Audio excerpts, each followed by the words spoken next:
God, I know you're always near. So even in the dark, I will not fear. I know the storms will come. I know I'm not alone. You are my strength, so I will say, you make me brave, you give me courage.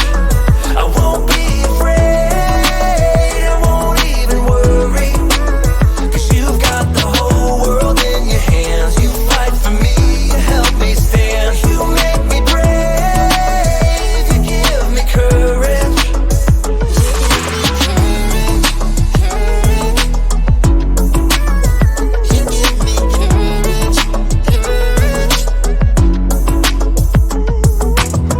Oh God, you always bring me peace. You are a fortress around me. Even when my heart breaks, even when there is pain, you will be my strength, so I will say, you make me brave, you give me courage. I won't be afraid, I won't even worry, 'cause you've got the whole world in your hands. You fight for me, you help me stand. You make me brave, you give me courage.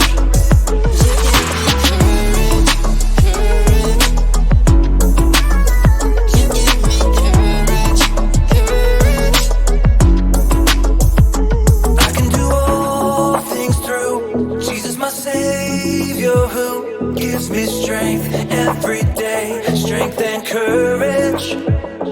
I can do all things through Jesus, my Savior, who gives me strength every day, strength and courage. You make me brave, you give me courage. I won't be afraid, I won't even worry, 'cause you've got the whole world in your hands. You fight for me, you help me stand. You make me brave, you give me courage. I won't be afraid, I won't even worry, 'cause you've got the whole world in your hands. You fight for me, you help me stand. You make me brave, you give me courage.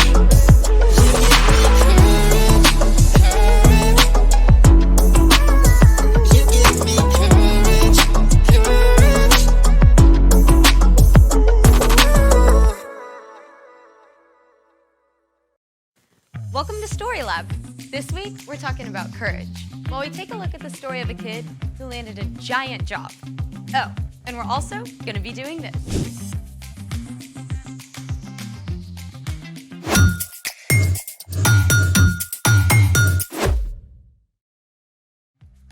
Hey, I'm Skylar. And I'm Sebastian. We're talking about courage, which is being brave enough to do what you should do, even when you're afraid. Yeah, like when you're trying something brand new. I got something new. A belt. Nope, it's a slingshot. No, that's not a slingshot. Of course it is. I used to make slingshots with sticks and rubber bands. This kind of slingshot is sometimes called a shepherd's sling. Oh, you're talking about David and Goliath. Spoiler alert! Today's Bible story is about David and Goliath. I've always wondered how David could knock out a giant with one stone. Well, check this out. Some ancient armies had slingers who could shoot stones over 60 miles an hour up to 400 meters.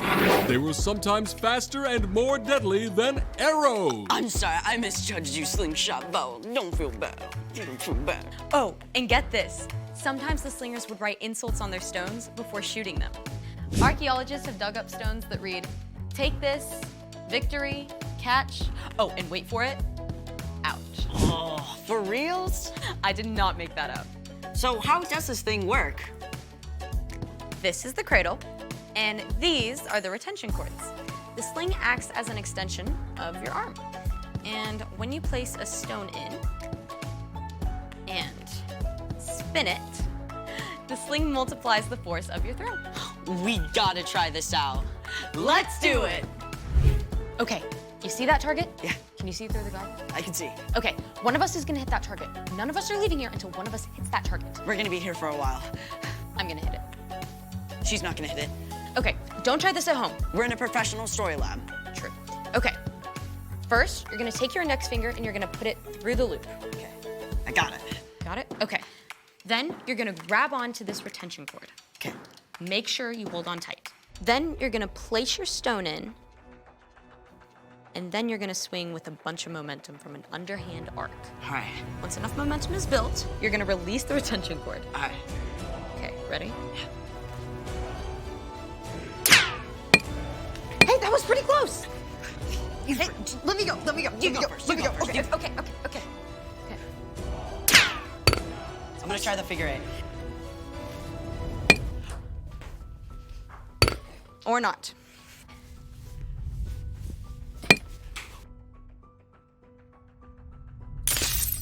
Way harder than it looks. I mean, David had all day, every day to practice in the fields. Which reminds me, it's time for...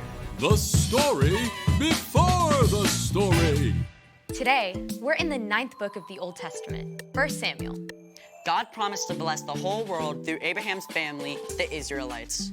God delivered them from slavery and led them through the desert to freedom in the land of Canaan. But the Israelites were like a yo-yo. They'd run to God and turn away from God. Run to God, turn away from God. Instead of trusting God to lead them, they begged for a king like the nations around them. And God gave them a king, Saul. But Saul turned his back on what God wanted too. Which is where our story starts. Take it away! Hey, Erica. Hey, everyone! At this time, one of the ways God spoke to the people was through a priest. The high priest Samuel had loved and listened to God since he was a young boy, and he was deeply saddened when he saw that King Saul was ignoring God. But God spoke to Samuel. I am sending you to Jesse in Bethlehem. I have chosen one of his sons to be king. So Samuel was in a tricky position. Saul could have Samuel killed for anointing a new king, but Samuel chose to be brave and do exactly as God had told him. Samuel traveled to Bethlehem, where Jesse lived with his sons. The first son, Eliab, was tall and handsome and definitely looked like king material. And Samuel thought to himself, Oh, this has to be the one the Lord wants me to anoint for him. but God had something super important to say to Samuel. Do not consider how handsome or tall he is. I have not chosen him. People look at the outside of a person, but the Lord looks at what's in his heart. Jesse had 6 other sons stand right in front of Samuel, but even though they looked pretty kingly, God made it clear to Samuel. Well, God hasn't chosen them either. Are these the only sons you have? Well, my youngest son is taking care of the sheep. Well, okay, I'll send for him. So, of course, Jesse sent for his youngest son, David. And when David showed up, well, he looked and smelled like he'd been hanging out with, well, a bunch of sheep. But God was looking at David's heart instead of his haircut. He told Samuel, Get up and anoint him. This is the one.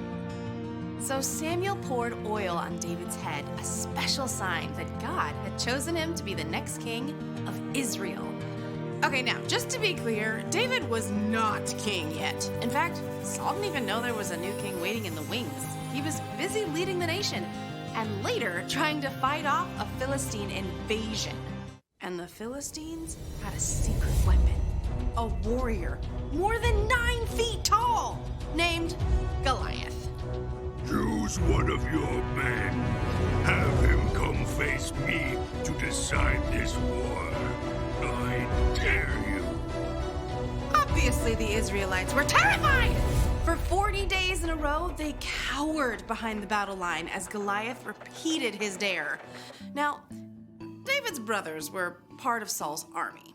And after all this time, their dad wanted to make sure they were okay. So, Jesse told David to leave the sheep behind and take some food to his brothers.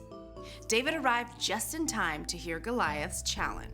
Come and fight me. I dare you. Right away, David turned to the men around him. He's bringing shame on Israel and trash-talking God. Someone has to fight him. Word got back to King Saul that this kid was asking about Goliath. So Saul sent for David. Don't let anyone lose hope because of this Philistine. I'll go out and fight him. You're too young. When I'm taking care of my father's sheep, sometimes a wild animal attacks. I go after it to save the sheep. I've killed a lion and a bear. God saved me from them, and he'll save me from this Philistine. Go. May the Lord be with you. At first, Saul wanted David to wear his own armor. But it was super heavy, and David wasn't used to it. So David shrugged it off and went and found 5 smooth stones from the stream instead. Come and fight me! This time, when Goliath made his challenge, David stepped forward. The warrior mocked him. Come over here. I'll feed you to the wild animals.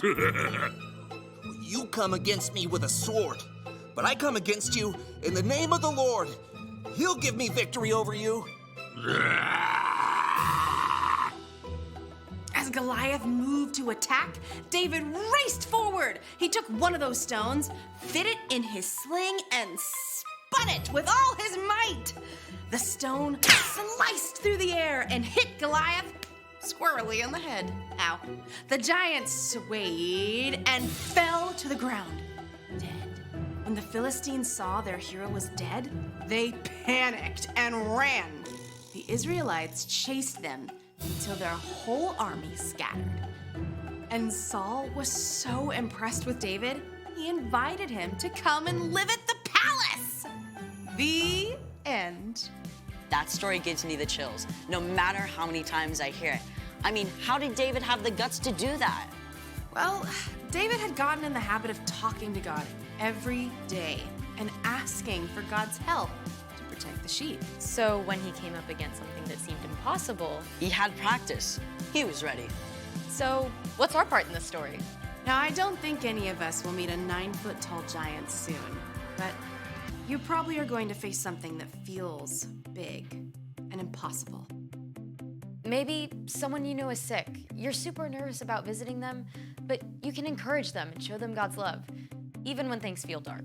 Or maybe your giant is PE. I have a friend who hates running. She was gonna pretend to be sick on the day she had to run a mile in PE. What happened? Well, we talked to God about it together, and she got out there and ran. Wow. Yep. You don't have to do the impossible alone. Jesus went up against the biggest, scariest thing of all, death, and he defeated it. God raised Jesus from the dead, and when we believe in Jesus, we get to face our fears with the very same power that raised Jesus back to life. All right, you guys, I'll see you next time. Bye, Erica. So here's the thing. You can do what you should, even when things seem impossible. Like actually trying to hit the target with this thing. We looked a little weird. Yes, we did. Wanna try again? Absolutely. Thanks for joining us in the Story Lab. See you next time.